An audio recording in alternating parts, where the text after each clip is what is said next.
Hello, everyone. This is Shahan from the Soccernostalgia blog. I have the pleasure to interview English football fan Mr. Chris Bays as we discuss Liverpool during the 1976-77 Champions Cup winning run. This interview is separate from a podcast series. Hello, Chris. Welcome. Hi, Sean. Good to meet you. Thanks very much for the invitation. Really looking forward to this. Thank you. Can you introduce yourself and your trajectory into football? Yeah, sure. My name is Chris Bays. I'm aged 41, a lifelong Liverpool fan from the city. Whilst I wasn't actually born in 1977, I'm a massive Liverpool fan with an understanding, I guess, an appreciation of that season and the importance of the Champions Cup to Liverpool, really. So I attended my first match at Anfield, would have been about sort of 6 years old, I think.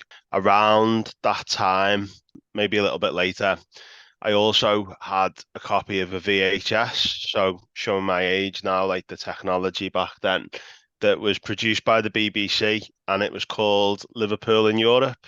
It charted Liverpool's participation in European competitions from the early to mid 1960s when they first started participating in Europe, right through to the reintroduction to Europe in the UEFA Cup in 1992. And that would have been the first season in which I attended some Liverpool European matches at Anfield. And I've always loved like the European games. They're always very special to Liverpool. There's a lot of kind of noise made about European nights under the lights at Anfield and what have you.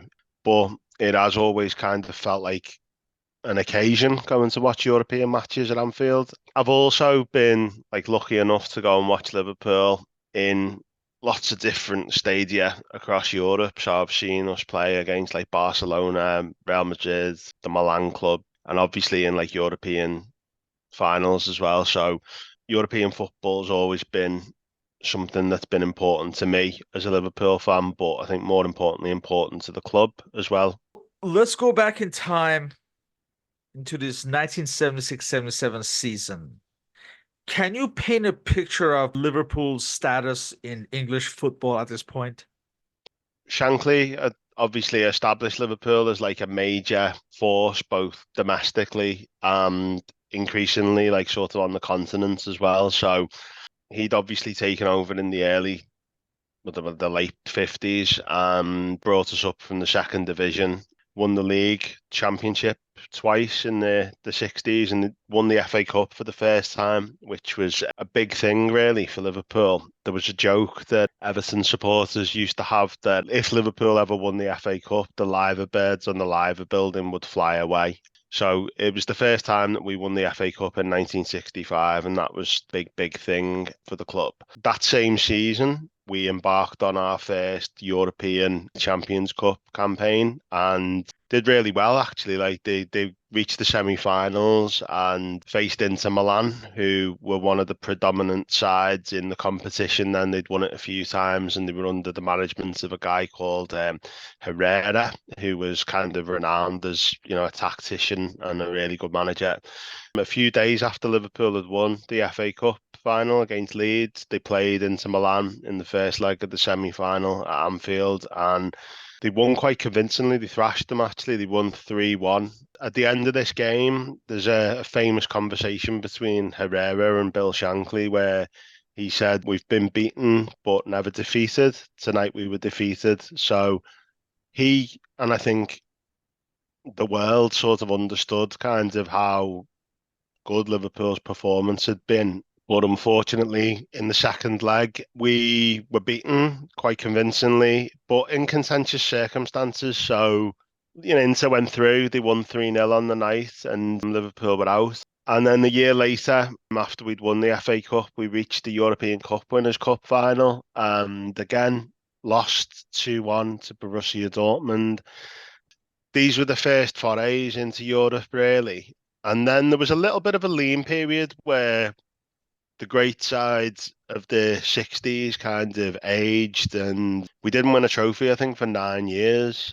But Shankly rebuilt the team, brought in a lot of new young players. They were beaten in the FA Cup final in 1971, and then this new team, spearheaded really like by the likes of Keegan, Toshak, Highway, it won the league and the UEFA Cup double in 72-73, beating Borussia Mönchengladbach, who we'll probably talk a little bit about in a bit, in the final over two legs. And then we beat Newcastle in the FA Cup in 1974. And then Bill Shankly, just out of nowhere, kind of shocks the world and announces that he's going to resign. Maybe a little bit like how when Jurgen Klopp announced he was going to resign a few weeks ago, it took a lot of people by surprise. And he was replaced by Bob Paisley, who'd been the number two, been part of the backroom team. Bob Paisley was a very different character to Bill Shankly, maybe not as eminently quotable, maybe not quite as charismatic. He didn't want the job at first, but obviously he was talked into taking over. Then Liverpool won the league and the UEFA Cup again in 1975-76, the season prior to the one we're going to talk about. So we were set up then for like another crack at the European Cup. And there's a song that some fans sing at the match about how like Liverpool felt they should have won the European Cup years before. So I think everyone kind of felt that this team was now kind of ready. They'd sort of rebuilt it, like I say, and they felt, ready to kind of have another crack at the European Cup. So it's fair to say that Shankly laid the foundations, but Bob Paisley exploited further with what he had been Yeah. given. Yeah. Yeah, I mean, I think the big thing about Liverpool and about that whole era, like when Bill Shankly came in to be the manager, Bob Paisley, Ronnie Moran, Ruben Bennett, Joe Fagan, Tom Saunders, these guys who all became known sort of collectively under the Boot Room banner, they were all still at Liverpool. They were all at Liverpool either kind of as former players or coaching staff. And football, obviously, I think was very different then to how it is today. Because normally now, when you have a new manager, they bring in a whole host of staff with them, don't they? But Shankly found these staff and he wanted to work with them. So when he announced he was leaving, I think the club knew that they had the right men kind of in-house, as it were, to kind of take over and build upon what they'd put in place. So, yeah, I mean, I think he kind of did build upon so the team was evolving. So Emlyn Hughes had replaced Tommy Smith as the captain, but Tommy Smith was still there. And I suppose the nucleus of the side, Clements, Neil, Thompson, Hughes, Smith, Keegan, Toshak, Highway, Callahan, they'd all been brought through or signed by Shankly. And I'd played kind of different levels of roles, I suppose, within Shankly's teams. And I think in terms of how things sort of evolved and changed, it's interesting. Like there was a famous game where Liverpool played, I think, against Red Star Belgrade, and they got like passed off the pitch basically, couldn't get the ball. And it was after this, I think, that Shankly and Paisley saw that we needed to sort of try and change the way that we played, particularly in Europe. And they moved Larry Lloyd out of the team. So Larry Lloyd had replaced Ron Yates as kind of the Colossus traditional stopper centre half. But after this defeat to Belgrade, the management, I think, saw that we needed more what you might call like ball playing centre backs, and obviously the likes of Phil Thompson, Emlyn Hughes, Tommy Smith kind of fulfilled that role in this season. And that continued into kind of the late 70s, early 80s with Hansen, Lawrenson, and then Gary Gillespie. So, yeah, I think Paisley obviously put his mark on the team. So one of the things that he did, like Bill Shankly's last signing was Ray Kennedy from Arsenal, and Paisley converted him into a midfield player. And he had an increasingly big influence on Liverpool as they kind of this season, but then as they continued beyond this season, Terry McDermott had been signed, and he was a very cultured midfield player. Joey Jones was like in at left back and become a bit of a cult favourite with the Cop. Jimmy Case had come through, and then also we'd added like David Johnson and David Fairclough, super sub, was coming through, and they were then competing to try and break up the old firm partnership of like Keegan and Toshak up front. So yeah, it was kind of the nucleus of the side had been there, as I say, under Shankly, but I definitely think that Bob Paisley was taking us in a slightly different direction and was making his mark really. And there's a book that's really interesting that people may or may not have read. It's a novel called Red or Dead by David Peace. It's about Bill Shankly. That covers really well kind of the period where Paisley took over and quite a sort of sad parting really because Bill Shankly had obviously announced that he was going to retire, but then he found he missed football and so he kept just turning up at Liverpool's training ground and all the players would greet Bill Shankly as boss. And I don't think Bill Shankly was actively trying to undermine Bob Paisley, but it was being noticed, shall we say. And in the end, they had to tell Shankly to stop coming to Melwood. And he then started going to Everton's training ground, just like kind of where, Bob Paisley, like I say, he wasn't as kind of charismatic a figure maybe, but he was tactically very, very astute and he was kind of definitely shaping the side in a new direction.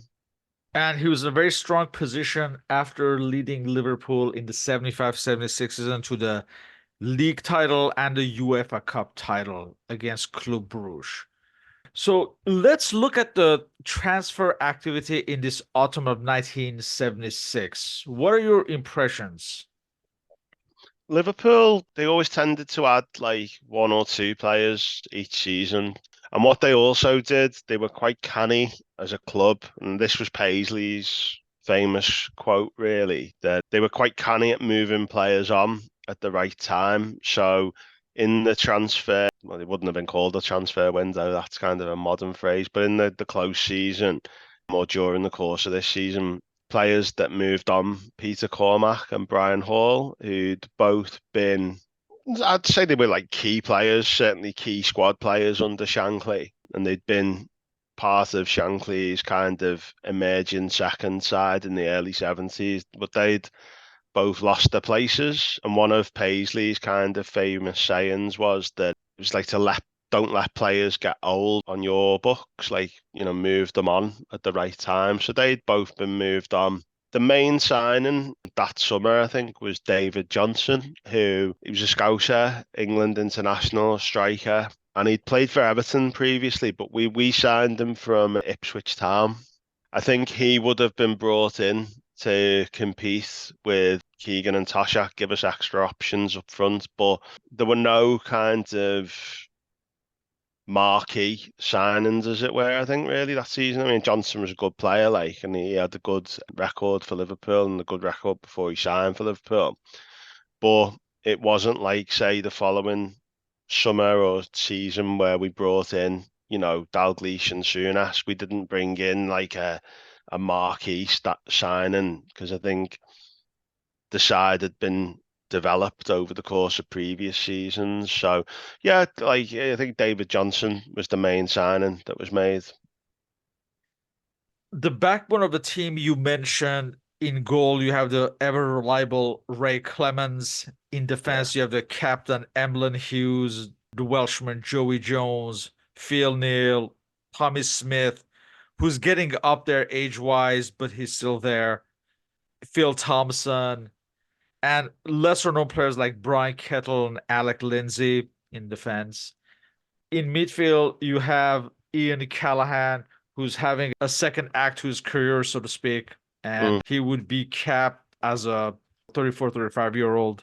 Obviously, Jimmy Case, who's often mentioned as one of the best players never to have been capped by England. mm, The Irishman, Steve Highway, Ray Kennedy, you mentioned, Terry McDermott.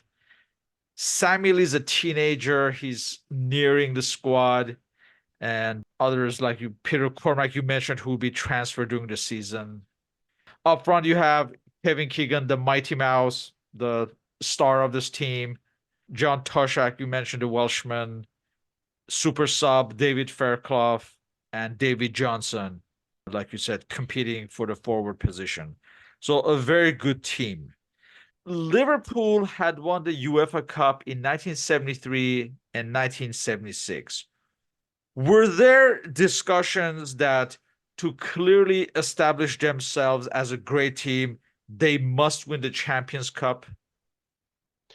Yeah, I mean, I think this was already a great team. It'd begun. I think Liverpool supporters view the first great team under Shankly was the side that won the league twice in the 60s and reached the European Cup semis. As I say, that side was kind of held up by, I suppose, fans of like my dad's generation as like the first great team.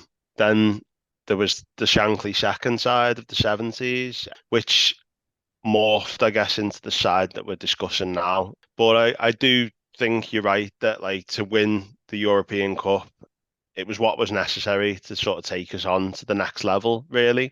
Shankly had famously commented to Jock Stein when Celtic won the European Cup in 1967.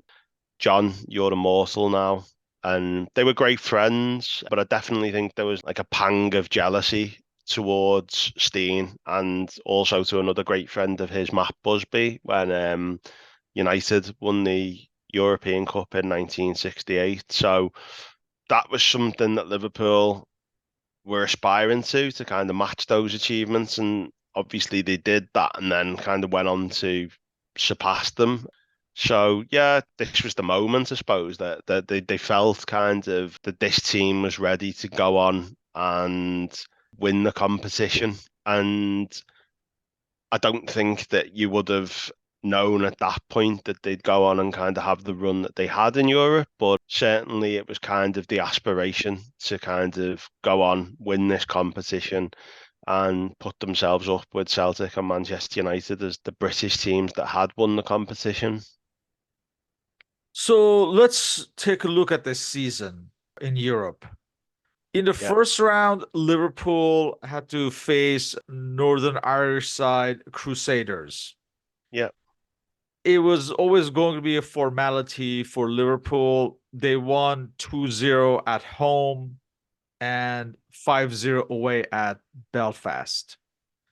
Yeah, I mean, I think, like you say, Liverpool would have been very confident of beating Crusaders, who were Northern Ireland's champions, and would have been, to my understanding, like a semi-professional outfit, really. So this is one of the things that I suppose makes the Champions Cup different from the Champions League, that in the Champions Cup, the champions of every European club qualified, and it wasn't like the elongated competition that we know and love these days. So yeah, Liverpool would have been pretty well fancied, I think, to beat them. And they did fairly comfortably. They won 2-0, like you say, at Anfield. Neil with a penalty and Toshak scoring.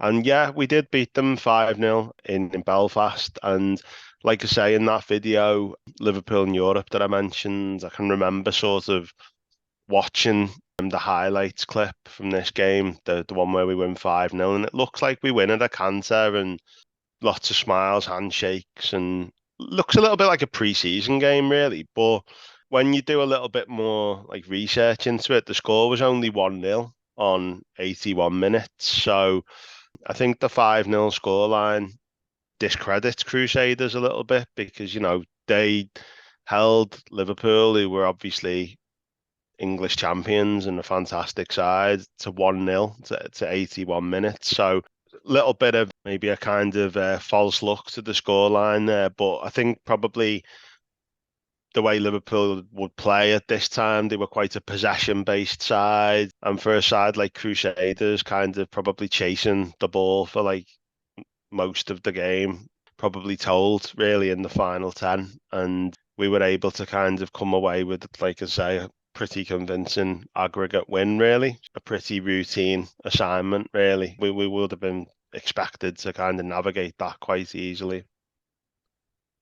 So in the second round, in late October and early November, Liverpool faced Turkish side Trabzonspor. Now, in the first leg, Liverpool lose to penalty kick. In the second leg at Anfield, within the first 20 minutes, Liverpool scores 3 goals through Highway, Johnson, and Keegan, and comfortably qualify to the quarterfinals. I think Trabzonspor, they were kind of probably a little bit of, well, like they definitely would have been a side who Liverpool wouldn't have known an awful lot about. And yeah, they lost the first leg 1-0. And I think in the video that I mentioned, Liverpool in Europe, they talk about how on away trips to places like Turkey or countries behind like the Iron Curtain at that time, they were often sort of stepping into the unknown. I think they're talking about the Trabzonspor game. It's like, yeah, they lost 1-0, but and we'll come on to talk about this again, I suppose, in the next round. Like I said, like my dad introduced me to Liverpool really, and kind of I took his support on, as it were. Even when I can remember kind of first starting to go to European games with him in the early 90s, it was never considered a disaster to like lose by a goal to nil or by a single goal in an away leg. So I think, Liverpool would have been quite satisfied. And that sounds a bit strange, but like coming back to Anfield, only a goal down, I think the expectation would have been that they'd turn it round. And as you say, they did that quite convincingly. So they scored, I think, 3 goals in the first 20 minutes, and that was the tie done. And that was very much like the Liverpool way, really. Like, so they'd play away from home in Europe. They'd often be quite negative almost in the way that they play. So a big thing would be that they try to silence the opposition crowd. Like, so I think, losing by a goal to nil to Trabzonspor, who would have been a bit of an unknown quantity, it wasn't considered as a disaster. And as we say, like, they then won quite comfortably back at Anfield, and they then got themselves through to the next round. As the season reached its midpoint, Liverpool were in the hunt for the league title. They were still alive in the FA Cup, and obviously they're in the quarterfinals of the Champions Cup. Was there confidence and or discussions of a possible treble? I think as the season progressed, there possibly was, and they released a single, didn't they? Like back in the way that clubs would do when they reached the FA Cup final. Liverpool's, I think, was called "Yeah, We Can Do It," which suggests they had an optimism that they could go on and win the treble. It had never been done before at this point, so I think the only other side who had really had a kind of realistic tilt at the treble at this point was Leeds United in the 69-70 season. So Don Revie had famously stated before the season that he wanted to win what he called the triple at that time. We know now as the treble. But Leeds kind of they did well. They reached the final of the FA Cup. They lost. They finished second in the league, and they lost in the semi-finals of the European Cup. But they were only using like sort of 12 to 14 players, I think, in that season. So they kind of just fell apart really due to a fixture pile up and physical and mental exhaustion really. Now Liverpool, it wasn't like today where you have the concept of squad rotation, but they did have the ability to jockey things around a little bit more. So, like we've mentioned, they did have options in the forward positions. They could change things there if people got injured. Likewise, in midfield, they had good players in reserve, and obviously in defence as well, where Tommy Smith came back in towards the end of the season. They certainly had a little bit more scope than Leeds did, I think, to change things. But we were still light years away from like the situation where like in 1999 where I can remember Manchester United winning the treble and almost having kind of like two players for like every position. The concept of squad rotation was much more established then. But Liverpool, I think, kind of as the season progressed, like the season I can remember, there was one fairly recently, a couple of years ago. The season that we're in right now feels a little bit like this as well. But 2001 was a season where Liverpool won three trophies in my lifetime. And I guess, it was different then, but the games did pile up thick and fast. And I suppose what would have happened is that if you keep winning, which Liverpool did, the optimism gathers, and they would have probably felt that they were in a strong position to win all three. What they didn't do, I think, is make bold proclamations at the start of the season like Don Revie did. And I think part of that probably was because they'd seen that can backfire on you. But yeah, as the season progressed and we kept winning, I think people would have been getting increasingly excited about the prospect of winning more than one, maybe two, maybe even all three trophies. In the spring quarterfinals round in March, Liverpool are to face last season's finalists, the powerful French side Saint-Étienne. So this is Saint-Étienne that has players like Dominic Rocheteau, the Ravelli brothers, Dominic Batney, just a host of internationals, a very Yeah. strong squad. The first leg is at Saint-Étienne. Liverpool, without missing Kevin Keegan, they lose 1-0 through a late goal by Dominic Batney. The second leg at Anfield on March 16th is a whole different affair. Yeah, I mean, I think it's like I sort of said in response to the previous round's question about Trabzonspor. Like, yeah, we lost 1-0, like goal, like you say. And Saint Etienne, like, let's get it right. They were a formidable team, weren't they, at that time? As you say, they'd reached the final the previous year. They had vociferous support. The matches against Saint Etienne went down, I suppose, in like Merseyside folklore. So even now, Liverpool at home matches, well, every home match really, but they sing Allez les Rouges, which was influenced by the Saint Etienne fans singing Allez Oh, les Le Verts. Vert, oh yeah, of course. Yeah, so they were great games, and I think Liverpool respected Saint Etienne. And as you say, that we were a goal down after the first game. There was a lot of fervour beforehand. I think that we would have been confident because Anfield, packed on a European night, is always an intimidating place. In fact, I would say this is probably Liverpool's toughest test that season in Europe. Yeah, yeah. I think we'll come on to talk about the other games in a bit, but like certainly Saint Etienne, I think everyone would have felt that if we can get past these, we're likely to go on and win the competition because they were so highly regarded. They'd been quite unlucky, hadn't they, I think, to lose the previous year's final to Bayern Munich.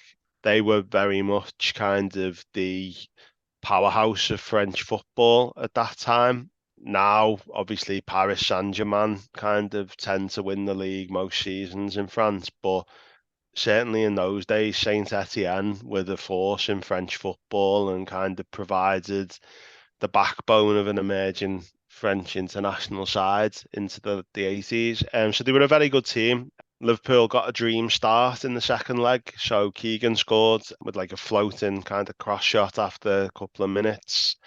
And you can see on the footage, the cop goes wild. And my dad always talks about that game, about how there's a lot of talk about great atmospheres at Liverpool. But that night, I think, stands as one of the finest atmospheres and the finest games that was ever played at Anfield. So we were 1-0 up at half time. Into the second half, everything goes wrong suddenly. So I think it was Bethany, like he Yes. fires like a long range shot that goalkeeper as good as Ray Clements is left clutching at the air. There's a silence kind of in the crowd briefly, but then suddenly, because like basically they'd scored vital away goal as well there, because away goals were hugely, hugely important in European football at that time. And Liverpool didn't tend to concede many at Anfield. That was kind of one of their routes to success, both in the UEFA and then subsequently in the Champions Cup. So I think there was a bit of a shock factor when that goal went in, but we regrouped. Ray Kennedy put us ahead soon after. So then that was 2-1. It would have been 2-2 on aggregate, and Saint Etienne would have been going through on away goals at that point. Then enter David Fairclough's super sub, as he came to be known, and the rest's history. He sort of streaks clear, scores. There's a famous commentary from Gerald Sinstadt, isn't there, where he sort of says, like, super sub strikes again. Liverpool had won 3-1. They'd beaten, as you say, probably one of the best sides in the competition. I think that was probably the point at which notions probably of a treble maybe became real. We obviously did still have in the FA Cup the prospect of playing Everton in an all Merseyside semi-final, which had its own controversies, shall we say, when they actually met each other. Going off topic a little bit, but Everton were denied what would have been a winning goal for an apparent handball. It's something that Evertonians have never really forgotten about. So the referee, Clive Thomas, don't think he gets many Christmas cards off Everton fans. But yeah, in Europe, I think when we got through past Saint Etienne, everyone would have been very confident then to at least go on and make the final and hopefully win it. So for the semifinals, Liverpool had a relatively easier task as they were facing Swiss side FC Zurich. So this is in April. The first leg at Zurich, Liverpool fall behind to an early penalty kick goal, but they quickly get back in the game through Phil Neal and later go on and win this 3-1. So they already have a 1 foot in the final after the first leg in the away match. The return leg on April 20th at Anfield was more or less a formality, and Liverpool win 3-0. Jimmy Case scores a beautiful free kick in this match. Liverpool are through to the final of the Champions Cup. Yeah. I think, again, with that game, the difference between that one and probably the prior two rounds, we'd done the business away from home. Obviously, you fall behind early. There would have been perhaps then, oh, here we go again. But we once we'd kind of come back and beaten them quite convincingly on their own turf. I think, as you say, like the second leg, then if you're FC Zurich and you come into Anfield 3-1 down, it's pretty much a damage limitation exercise, isn't it? Really, I don't think they would have come with great hopes, really. But yeah, I mean, Liverpool kind of took care of that tie quite professionally, and then it was on to Rome for the final. Yes, and the final at Rome was against West German giants Borussia Mönchengladbach. Now, do you think Liverpool would have been favorites, bearing in mind that they had defeated the same opponent in the 1973 UEFA Cup final? It's a good question, that, because yes, they probably would have been because they won overall. But if you study those two games, Liverpool won the first leg at Anfield by 3-0. And there's a bit of a famous story about that game, actually, that it was postponed after, I think, 20 minutes due to heavy rain. And in the first leg, or the first playing of the first leg that got abandoned, John Toshak had been left out. We started with Brian Hall, I think, playing off Keegan, and the match got abandoned, even though it had only been playing for about 20 minutes. Shankly, I think, had seen enough that like he needed to play Toshak because he felt that the West German defence had struggled against Toshak with his prowess in the air, and so it proved. We got that sort of second chance, and we won 3-0 quite convincingly, really, at Anfield. But then in the second leg in Germany, we got battered, really. Like, we lost 2-0, but in the first half, particularly, if you watch the footage, Jupp Heynckes, he runs Liverpool ragged, like they can't cope with him. They found themselves 2-0 down at half time after a long season. But in the second half, what Liverpool were very good at doing throughout this period was keeping possession. Basically, that's what we did in the second half of that game. It wasn't perhaps the most pretty, but we played a possession-based game. Mönchengladbach ran out of steam. Liverpool won the tie overall. So, yeah, I guess we would have been favourites having beaten them. But I think we would have known that Mönchengladbach had a great side. They had some really good players in their own right. So, the likes of Bertie Vogts, Bonhoff, Alan Simonson, who won the Ballon d'Or, Stieleke, Heinkes, who I mentioned. So we would have been, I think, respectful of that team. I don't think we would have been considered runaway favourites like we were against, say, FC Zurich, for example. But I think there was a confidence probably that this was our time. This was kind of the chance to kind of get that first European Cup on the board. Now, at this point, I believe Kevin Keegan had already expressed his desire to leave the club at the end of the season. How Yeah. was this regarded at the time by the fans and the press alike? Well, he got a mixed reaction, I think. Kevin Keegan was perhaps football's biggest superstar at that time. So there had been obviously other players who'd done this before, perhaps most notably George Best at Manchester United. But Kevin Keegan, he transcended football really. He was kind of like a household name, like a superstar both inside and outside the game. So he had a lot of kind of prominence kind of in the UK at the time. He'd appear in kind of commercial campaigns. I think he even released a pop record. So he was very much kind of the superstar of this team and the superstar of English football. I think the fans initially were devastated, didn't want him to go, understandably. I think the press, the reaction that he got there was more attacking him for being like a mercenary and kind of being motivated by money and what have you, which I think probably unfair, really. But yeah, he announced that he wanted to leave. And I think that I was reflecting on this before, and it was like he's the first player, not the last, because obviously there's others who've gone and done this, but it wasn't really the done thing to leave Liverpool at that time because they were emerging as this powerhouse, both kinds of at home and on the continent. But yeah, I think he'd announced that he wanted to go. I think he wanted to go and kind of test himself in another country. He wanted to try and evolve his game. Again, hindsight, like, is a wonderful thing, isn't it? I think at the time, everyone would have been very, very worried about kind of the impact that Keegan moving on would have had.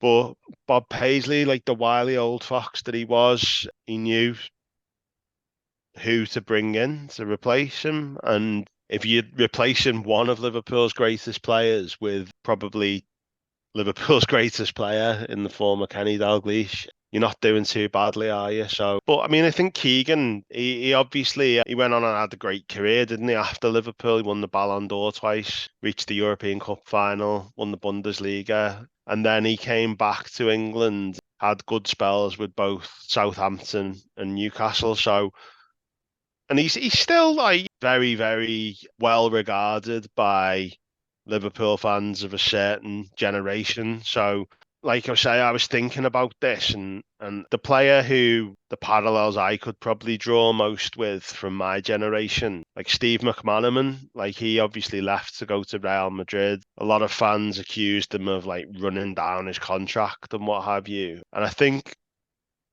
he's still something of a divisive figure amongst Liverpool fans to this day. There's people like me who look back and like still love him for like what he did on the pitch for us in what was probably quite a difficult era.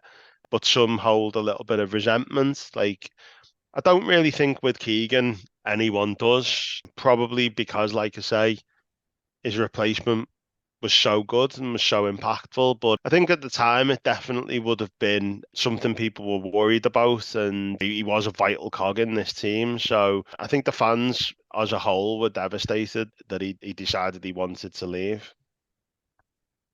Now, just days before the final, Liverpool lost in the FA Cup final to Manchester United. Yeah. What was the atmosphere after that in the days leading up to the Champions Cup final? Yeah, I mean that was like a chastening defeat, really. Obviously, the rivalry between the two clubs has always been massive, continues to be to this day. If you look back at the goals from that game, you could definitely say the goals Liverpool conceded could have been avoided. Certainly the second one's very jammy goal. Jimmy Case scores an absolute worldie to equalise, and you then think we'll go on and probably win the game, but it wasn't to be. A lot of people at the time went direct from Wembley to Rome, so I think there would have been then more than ever like a sense, well, we've got to win this to kind of make up for the disappointment of losing the FA Cup final. I think what sort of shows maybe how football fandom has changed a little bit. United were obviously delighted that they won and still to this day are. So, obviously they went on to win the treble years later and they still take great pleasure in kind of reminding that they denied Liverpool that in 77 when they didn't really have a great side, but they won on the day. Their fans applauded Liverpool off the field. In the main, I think they wished Liverpool and Liverpool's fans well, like go and win the European Cup, I think was the mantra, the chant that was there. So it sort of shows how fandom's changed because I can certainly remember in '99 kind of being gutted when Manchester United won the European Cup. Obviously, there's a rivalry there. I think why I was probably gutted on that night. Manchester United had done exactly the same to Liverpool in an FA Cup tie about 3 or 4 months earlier, where we were winning 1-0 into injury time and they basically scored 2 goals in injury time. And then they did exactly the same thing in the European Cup final. It was like, seen this before somewhere. But yeah, in terms of going back to the FA Cup final defeat, I think, yeah, people would have been gutted, but obviously we still had this massive opportunity. A lot of people, as I say, went directly from London to Rome. So there wouldn't have really been too much chance to be downhearted. I think the focus then had to turn to the final against Borussia and kind of, trying to put that first European Cup on the board.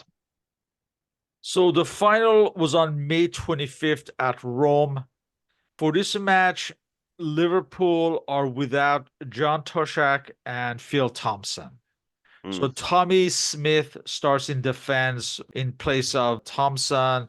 He would make his mark in this final. Liverpool take the lead through Terry McDermott in the 28th minute. However, early in the second half, in the 51st minute, Jimmy Case loses the ball and Simonson picks it up on the left side and advances to score from a narrow angle, and the match is tied. We come to the pivotal 65th minute. Steve Highway takes a corner from the left side, and Tommy Smith heads it in. Liverpool get the advantage. Before the end, in the 83rd minute, Bertie Vaux, who'd been Kevin Keegan's shadow throughout this match, he fouls him in the box, and Phil Neal scores from a penalty kick. Liverpool win 3-1, win their first Champions Cup. Liverpool took healthy support over. A lot of people, as I say, had travelled directly from the FA Cup final to Rome. There was a fantastic atmosphere, like, photos that we've got and that. Yeah, the game, as you say, we go in front, like McDermott scores a lovely goal. He was a great player, wasn't he, Terry McDermott? I think he kind of was part of that evolution from the Shankly side. He kind of really classy player, kind of had an ability to score goals as well, which he showcases here. But then, yeah, they equalise. Alan Simonson lashes a shot past Ray Clements after we'd given the ball away, like you said. Tommy Smith gets the goal, and Barry Davis on the commentary sort of gets very excited about this because he sort of says, what a delighted scorer. what a way to end a career, because Tommy Smith was scheduled to retire at the end of the season after glittering, glorious career with Liverpool, in which he'd been a key player, the enforcer really for many, many years, and the captain as well for many years. The match is sort of sealed when Keegan gets the better of both. As you say, they kind of did have a battle throughout the game, but he gets the better of him on this case and brings him down basically. And it's an undebatable penalty. And then Neil kind of calmly steps up to kind of slot the penalty away.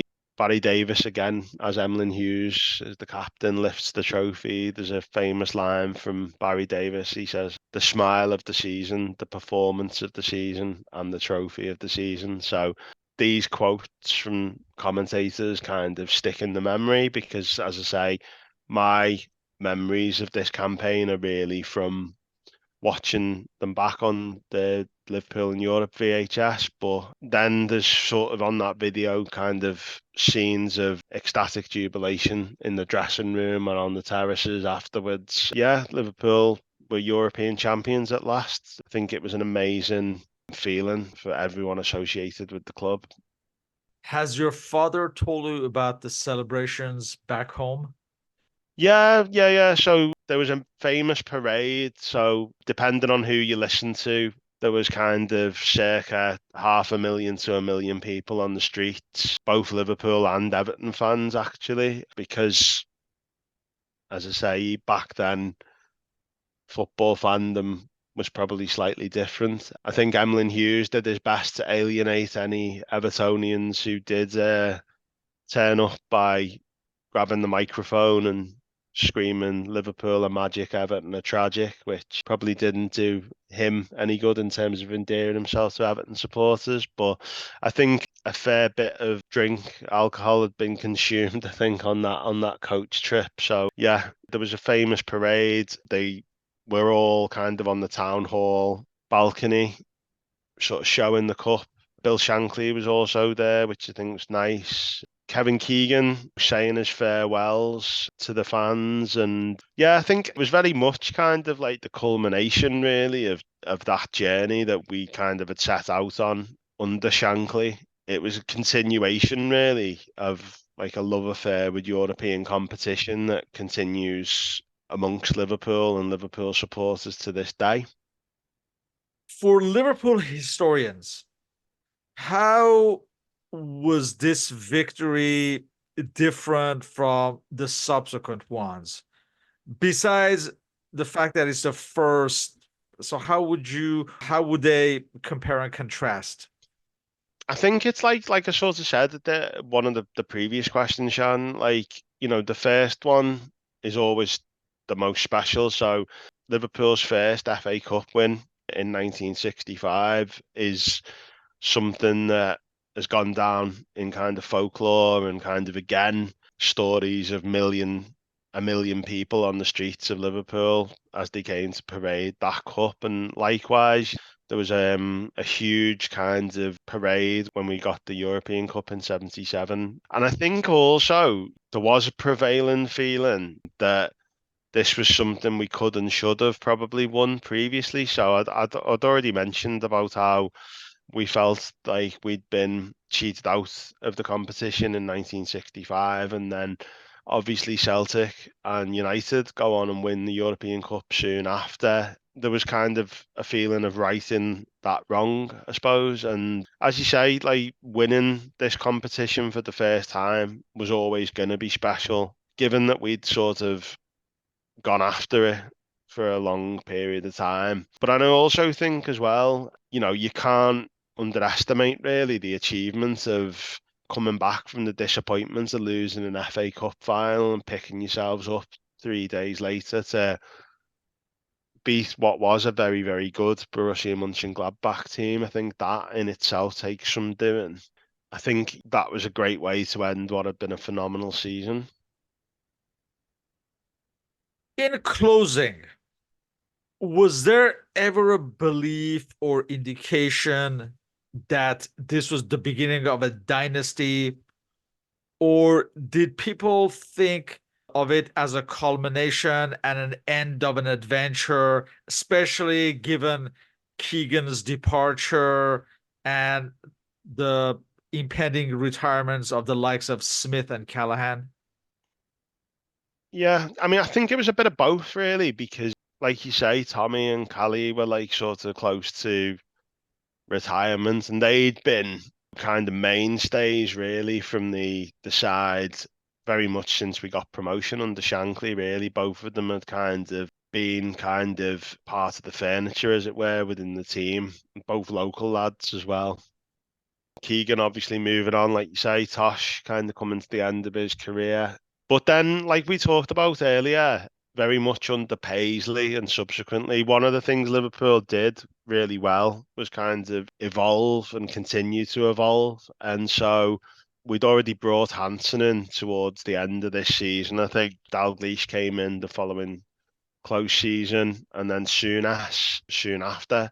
Whereas kind of Callaghan and Tommy Smith, maybe, Keegan Toshak had been the backbone of a side.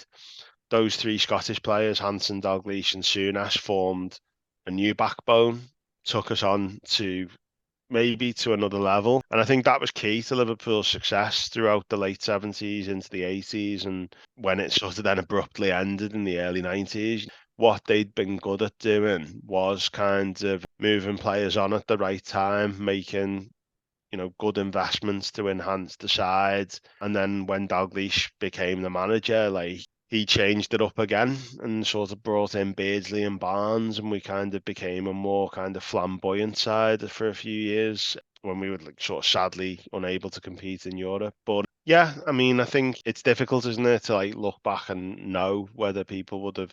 I think people would have probably been sad that some of those great players were coming towards an end, but quite quickly when they were replaced by players of the caliber of those that I've mentioned, I think it was clear that Liverpool were here to stay, and with kind of Bob Paisley's acumen in the transfer market, the side did continue to evolve and did continue to be successful, and continued to adapt really and be at the forefront of English and European football for the next decade. With that, I would like to thank you for your participation in this interview. Looking forward to the 1978 season. Thank you very much, Shahan. I really enjoyed that. That was great. Thank you. I would also urge everyone to please read the main blog article as well for more detail. The link is included on the video upload description, along with our respective contact information. So thank you once again, Chris. Cheers. Thank you very much for your time.